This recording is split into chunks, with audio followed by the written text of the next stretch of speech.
My family and I were staying at a condo in Seaside, Oregon, while attending the 2023 Oregon Ghost Conference. I'm part of a paranormal investigation team, so it's somewhat common to have an interesting experience while at the conference. I mean, it's an event that hosts haunted tours, seances, and ghost investigations. You've come to the right place for the paranormal. As I said, my family was staying at a condo nearby, and it didn't take long for things to get weird. The first night there, I awoke suddenly in the middle of the night. I saw a figure walking from room to room, shutting off any of the lights that had been left on. The darkness moved with them, so I couldn't quite see who was doing this. I assumed it was my mom, and I went back to sleep. However, in the morning when we chatted the next day, my mom said she never got up the night before. What my mom did remember was waking up to the room being abnormally freezing cold, despite the heater working in her room. We were gone the rest of the day to enjoy the conference, and later that night, I exchanged a few texts with my husband.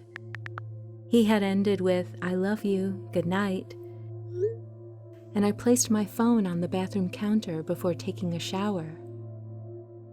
Afterward, I picked up my phone to discover a few extras in my conversation with my husband.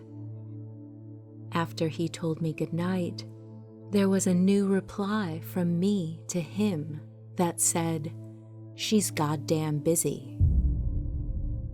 To which he replied with a question mark.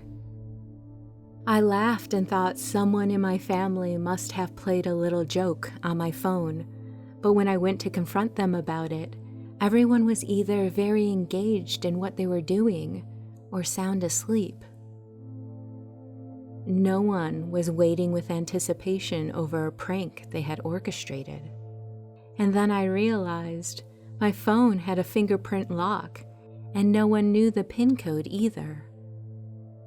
I called a few good friends of mine, also paranormal investigators, to see if they would come over and check out the space I was staying in.